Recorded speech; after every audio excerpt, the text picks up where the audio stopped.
ओम मनोजवं मारुतुल्यवेगं जितेन्द्रियं बुद्धिमतां वरिष्ठं वातात्मजं वानरयूथमुख्यं श्रीरामदूतं शरणं प्रपद्ये। नमस्कार, स्वागत है आपका आचार्य वाणी में। मैं आचार्य डॉक्टर विक्रमादित्य आपके साथ हूं और आज हम बात करने जा रहे हैं मेष राशि वालों के लिए। 16 तारीख का दिन मंगलवार का अवसर है और इस दिन सूर्य परिवर्तन की तरफ जा चुके हैं। सुबह 4:20 पर सूर्य ने जो परिवर्तन किया है आपकी राशि के दृष्टिकोण से, इस कारण से जो संक्रांति का पुण्य है वो इसी दिन रहेगा। खरमास आरंभ हो रहा है। मेष राशि वालों, आपके लिए ये परिवर्तन बहुत विशेष है। ऐसे में ये परिवर्तन आपकी राशि के दृष्टिकोण से कहीं ना कहीं आपके रुके हुए कामों को पूर्ण करने की तरफ ले जाने की रास्ते बना सकता है।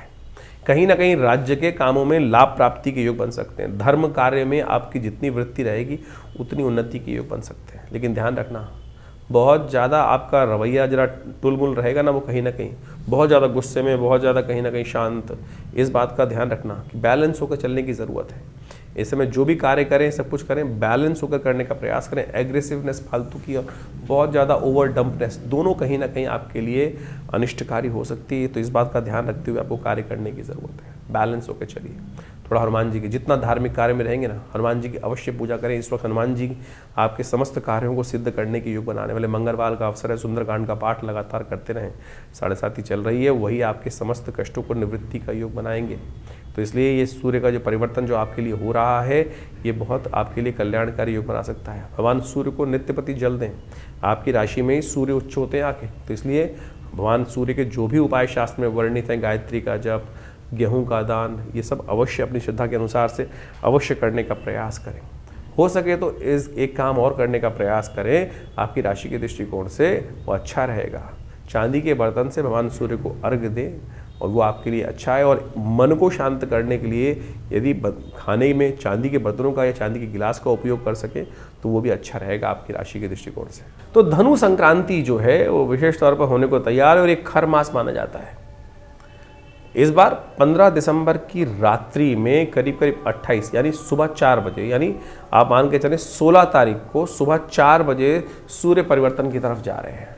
संक्रांति सुबह 4 बजे होने के कारण से, रात्रि में सूर्यास्त होने के बाद से होने के कारण से, इसका जो पुण्य है वो 16 तारीख को ही माना जाएगा। खरमास आरंभ हो रहा है और खरमास में क्या होता है कि सूर्य की गति थोड़ी कम हो जाती है। और ये सूर्य की गति, सूर्य ऊर्जा के मालिक माने जाते हैं। सूर्य ऊर्जा के मालिक माने जाते हैं, संसार को चलाने वाले माने जाते हैं। और जो मीन राशि में और धनु राशि में जब सूर्य आते हैं, बृहस्पति की राशि में है, तो वो कहीं ना कहीं सूर्य की गति को कहीं ना कहीं कम होने के योग बन जाते हैं। लेकिन ऐसे में इस बार जो है वो सूर्य की गति कम नहीं करने देंगे बृहस्पति, क्योंकि बृहस्पति बिल्कुल सम्मुख बैठे हुए हैं सूर्य के।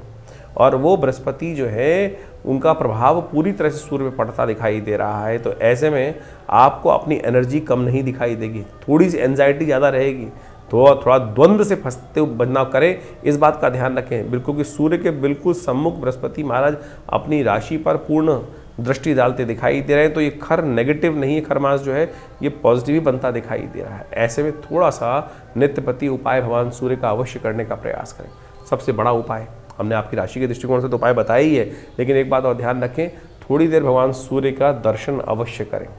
हो सके तो एक तांबे के लोटे में थोड़ा जल लेकर और उसमें एक पीला पुष्प और साथ में थोड़ी सी रोली, लाल रंग की रोली जो मिलती है, उसको डाल लीजिए और भगवान सूर्य का दर्शन करते हुए ओम अहे सूर्य सहस्त्रांशो तेजो राशि जगतपते अनुकंपाय मां भक्ता गणर्गम दिवाकरम भास्कराय नमः दिवाकराय नमः सूर्याय नमः, इन्हीं मंत्रों के द्वारा आप भगवान सूर्य को नित्यपति अर्घ्य देने का प्रयास करें। और ऐसे में कहा जाता है कि धनु की जो संक्रांति होती है उस समय में गर्म कंबल का दान, कपड़ों का दान, चप्पल का दान, जूते का दान, तिल का दान, गुड़ का दान यदि ब्राह्मणों को किया जाए, जरूरतमंद लोगों को किया जाए, तो भगवान सूर्य के जितने भी कमज़ोर स्थिति ज्योतिष में बनी हुई है उन सबको ठीक करने की स्थिति बहुत बढ़िया उत्पन्न हो जाती है। तो ये छोटे छोटे उपाय हैं, इनको अवश्य करने का प्रयास कीजिए। देखिए परिवर्तन की स्थिति अवश्य आपके लिए, सूर्य जो है इस बार हमने कहा नेगेटिव नहीं है, पॉजिटिव बनकर आ रहे हैं। तो इनका प्रभाव यदि मिल जाए, क्योंकि बृहस्पति की राशि में है, बृहस्पति से दृष्ट है, तो ऐसे में ये उपाय जो हमने आपको कहे हैं छोटे हैं लेकिन बिल्कुल बहुत बढ़िया लाभ आपको देने के योग बनाने वाले हैं। मेष राशि वालों, 17 दिसंबर के दिन बुधवार का योग बन रहा है, साथ साथ प्रदोष का योग है, त्रयोदशी तिथि का योग है। इस दिन ग्रह नक्षत्रों के दृष्टिकोण से आपके ग्रह थोड़े से कहीं ना कहीं थोड़े से कष्ट में होते दिखाई दे रहे हैं। मन कहीं ना कहीं दुविधा में फंसता दिखाई दे रहा है, थोड़ा बैलेंस करना पड़ेगा। बहुत ज़्यादा ओवर थिंकिंग कहीं ना कहीं कष्टकारी हो सकती है, इस बात का ध्यान रखें। जो आप संसार और संसार से बाहर आत्मा परमात्मा की बात, पाप पुण्य के चक्कर में ज़्यादा फंसोगे तो कहीं ना कहीं मन जो है वो अननेसेसरी परेशानी का योग बना सकता है। इन दिनों ग्रह थोड़े से हल्के हैं, तो उनको ठीक करने के लिए आप एक काम करें, ओम नमः शिवाय का जप करें। हो सके तो आपकी राशि के दृष्टिकोण से धार्मिक स्थलों में कहीं ना कहीं कुछ पूजन इत्यादि कराना आपके लिए कल्याणकारी योग बना सकता है। शिव मंदिर में जाकर शाम के समय थोड़ा दूध से भगवान का अभिषेक करना आपके लिए कल्याणकारी रहेगा। बुद्ध प्रदोष है, इस दिन भंग से भगवान का अभिषेक करने से कहा जाता है विजय प्राप्त करने के योग बन जाते हैं। 18 तारीख बृहस्पतिवार का अवसर, चतुर्दशी तिथि विद्यमान है, महाशिवरात्रि का योग बन रहा है, पौष मास की शिवरात्रि है। और ऐसे में ग्रह नक्षत्रों के दृष्टिकोण से ग्रहों का योगायोग यदि देखा जाए तो आपकी राशि के दृष्टिकोण से जो योग बन रहा है वो 7:30 का समय इस वक्त आपकी राशि में चल रहा है। और ऐसे में 7:30 जो है वो कहीं ना कहीं बार बार शनि महाराज जो है बने बनाए काम में कहीं ना कहीं कुछ ना कुछ मनोमस्तिष्क में थोड़ा नेगेटिव प्रभाव उत्पन्न करते दिखाई दे रहे हैं, तो उनका कंट्रोल आपको लगातार करना पड़ेगा। उसके लिए खासतौर पर शनि स्तोत्र का पाठ लगातार करते रहें। कभी कभी एक काम, मासिक शिवरात्रि है ना, तो दूध में थोड़े से तिल डालकर ओम नमः शिवाय का पाठ करते हुए, या शन्नो देवी रविष्ट्रयापो भवन्तु पीतये शन्नो रविष्ट्रवन्तु नः, महाशिवरात्रि एक बार आती है हर महीने में, तो ये उपाय अवश्य करें। भगवान शिव के निमित्त दूध में थोड़ा तिल डालकर या पानी में थोड़ा तिल डालकर भगवान का अभिषेक कर लेंगे ना, तो भगवान की कृपा से आपके लिए समस्त कष्टों से दूर करने का योग बनेगा। क्योंकि शास्त्र में कहा गया है, भावी में सके त्रिपुरारी, भगवान शिव का आशीर्वाद सब कष्टों से निवृत्ति का योग दे देता है। 19 तारीख शुक्रवार का अवसर है, अमावस्या तिथि का योग बन रहा है। और इस दिन आपकी राशि के दृष्टिकोण से ग्रह योग जो है वो आपको पॉजिटिव करने के लिए बहुत सुंदर योग बना के तैयार बैठे हुए हैं। इसलिए दिन के जो थोड़े कष्ट हैं उनको सह लीजिए, शाम तक आपकी राशि में कुछ ना कुछ पॉजिटिव योग होने की स्थिति उत्पन्न हो रही है, आपकी राशि में ऐसा योग बन रहा है। तो इसलिए थोड़ा थोड़ा धीरे धीरे रेमना धीरे सब कुछ हो। जल्दी जल्दी सोचोगे ना, कई बार क्या होता है हम प्रयास उतने कर नहीं पाते, चंद्रमा कमज़ोर अवस्था में है, तो कहीं ना कहीं मन जो है कहीं ना कच्चा होता है, और रोते हुए जाओगे तो कई बार क्या होता है नेगेटिव खबर आती है। तो इसलिए पॉजिटिव होइए, पॉजिटिव रखना सीखिए। बहुत जल्दी से अगले दिन का सूर्योदय आपके लिए बहुत पॉजिटिव होने जा रहा है। इस दिन अमावस्या है, पितरों के निमित्त जो भी हो सकता है दान पुण्य भोजन तर्पण गायत्री यज्ञ अवश्य करने का प्रयास कीजिए। और कुछ नहीं हो सकता है तो गौशाला में कुछ ना कुछ भोजन भिजवा दीजिए, कौवे को कुछ भोजन डाल दीजिए, चींटी को भोजन डाल दीजिए, भिक्षुक को भोजन दे दीजिए, गायत्री का जप कर लीजिए, ये सब कल्याणकारी रहेगा। 20 तारीख शनिवार का अवसर, अमावस्या तिथि बन रही है, और दिल्ली के पंचांग के अनुसार से देखें तो शनिचरी अमावस्या का योग भी बनकर तैयार है। इस दिन शुक्र परिवर्तन कर रहा है राशि, और चतुर्ग्रही योग का निर्माण आपकी राशि में जो भाग्य में हो रहा है वो आपके लिए बहुत कल्याणकारी होगा। मंगल और शुक्र थोड़े कमज़ोर अवस्था में ज़रूर है, क्योंकि अस्त अवस्था में हो गए हैं।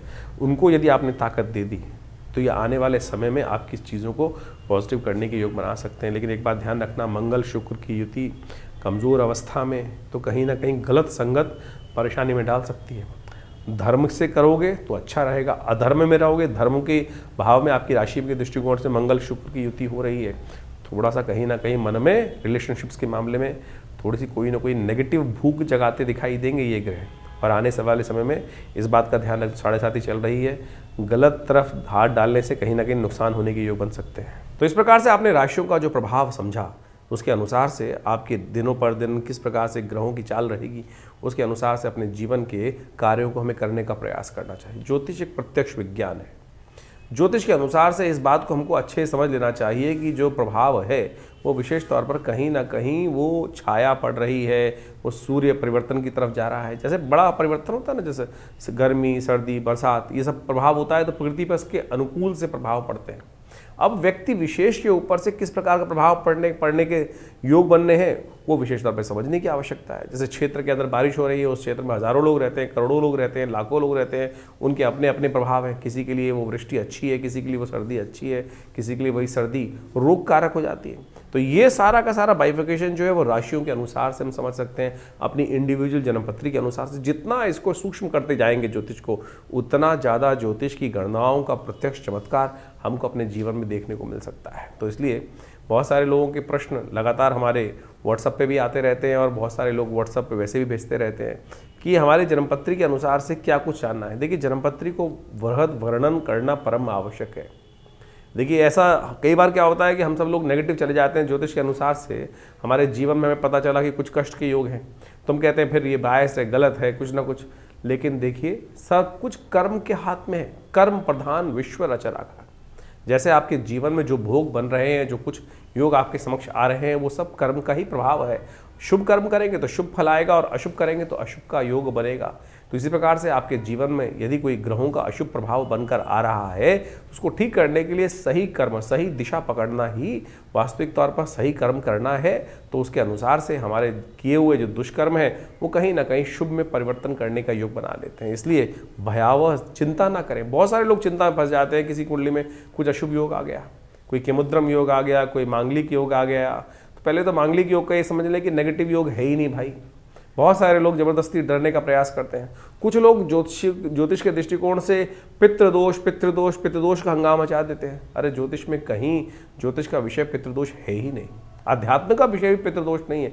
ज्योतिष की गणनाओं को देखकर, चार्ट को देखकर कोई ये कहे कि आपकी कुंडली में पितृदोष का योग स्थिति है, तो बिल्कुल नहीं पता चल सकता।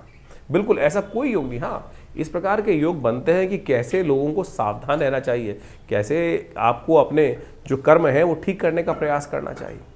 तो यदि आप ये मान के चलें कर्म का, जैसे आप सोचें कि आपके सामने आपके बड़े आ रहे हैं, पिता आ रहे हैं, कोई आ रहा है, अमावस्या आई या कोई स्थिति हुई, और उस समय आपने उनके प्रति जो दायित्व कर्तव्य था वो नहीं किया, एक पितृदोष कैसे बनता है।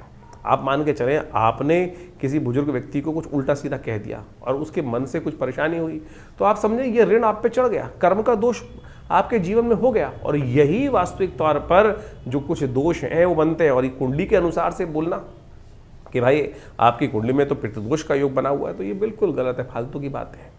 तो आप अपने कर्म को सुधारने का प्रयास करें, सही दिशाओं में कार्य करने का प्रयास करें, और जो कुछ कार्य हम आपको बता रहे हैं, आपकी राशि के अनुसार से योग बन रहे हैं, आपकी जन्मपत्री के अनुसार से योग बन रहे हैं, उनको करके तो देखिए।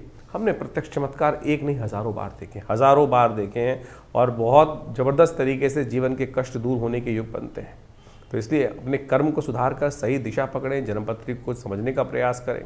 बहुत सारे लोग कहते हैं हमारे पास जन्मपत्री नहीं है, हमारे को राशि ही नहीं पता है। तो आपकी नाम की राशि भी तो है, आपके नाम के अनुसार से आप जान सकते हैं कि कौन सी राशि आपकी बन रही है। राशियाँ कई प्रकार की हैं, जन्म की राशि, सूर्य की राशि, चंद्रमा की राशि, लग्न राशि, और तो और उसके बाद आपकी कुंडली में जो नाम से आपके राशि चल रहे हैं वो योग। पुराने ज़माने में एक योग चलता था, बहुत सारे नाम से जाकर जन्मपत्री देख ली जाती थी, राशियों को मिलान करने की प्रयास। जन्मपत्री जब मिलान करते थे पति पत्नी की, तो उसके बाद एक योग अपनाते थे वो लोग कि भाई अगर जन्मपत्री नहीं मिल रही है तो लड़की का नाम या लड़के का नाम शादी के बाद बदल दिया जाता था। क्या था वो राशि के योग बदलने का ही तो एक छोटा स्टेप था। ठीक है, वो अज्ञानता के कारण से था, उससे प्रभाव, लेकिन ये सब छोटे छोटे टोटके जो तथाकथित तौर पर ज्योतिष के अंदर रहे हैं, इन सब का प्रभाव होता है वही राशि के दृष्टिकोण से। तो आप इनको सही समझने का प्रयास करें। तो आपकी राशि जन्मपत्री में योग में क्या योग बन रहे हैं, किस प्रकार की स्थिति ग्रहों का परिवर्तन से प्रभाव पड़ेगा। और बिल्कुल आप सत्य माने, अभी बृहस्पति महाराज चेंज हुए कुछ दिन पहले, हमने ऐसा देखा कि बिल्कुल जो संसार में प्रभाव पड़ रहा था, बहुत सारे लोग प्रत्यक्ष योगों की कुंडली में परिवर्तन दिखाई दिया। तो आपके लिए कौन सा समय अच्छा है, कौन सा समय खराब है, हम वैसे तो नित्यपति बताते ही हैं। तो आपके मन में भी कोई प्रश्न चल रहे हो, चिंता ना करें, आप हमारे इस कार्यक्रम में हमारे साथ जुड़ सकते हैं। और व्हाट्सएप के माध्यम से भी आप अपने प्रश्न को भेजते हैं बहुत सारे लोग, लेकिन उसमें सिर्फ किसी ने हाथ बना के भेज दिया, किसी ने केवल अपना नाम लिख के भेज दिया, ना प्रश्न लिखा है ना कुछ लिखा है, तो जवाब कैसे दिया जाएगा। तो आप अपने प्रश्नों को सही से, अपना नाम, आपकी आयु, आपकी date of birth, time of birth, place of birth, कहाँ जन्म स्थान है, वो सब लिखिए, और साथ साथ अपने जन्मपत्री की एक फ़ोटो भेज दीजिए अगर है तो आपके पास, और क्या आयु है आपकी इस वक्त, और क्या प्रश्न आपके मन में चल रहे हैं, क्या समस्याओं को निदान चाहिए। हज़ारों लोगों के प्रश्न आते हैं और बहुत सारे लोगों ने कुछ लिखा ही नहीं होता है, तो जवाब क्या दिया जाए हमारे आश्रम की तरफ से। तो इसलिए कोशिश ये करें, डिटेल्स को सही से भेजने का प्रयास करें। और बहुत सारे कार्यक्रम समय समय पर आपके लिए होते ही रहते हैं आश्रम पे, आप उन सब में भी समय समय पर आकर आश्रम पे जुड़ सकते हैं। प्रयास करेंगे कि संसार के कष्ट दूर हों, जीवन के कष्ट बहुत अद्भुत प्रकार से दूर होने के लिए ज्योतिष विज्ञान का सर्जन हमारे ऋषि मुनि ने किया है, तो उसका लाभ लीजिए, कल्याण होगा।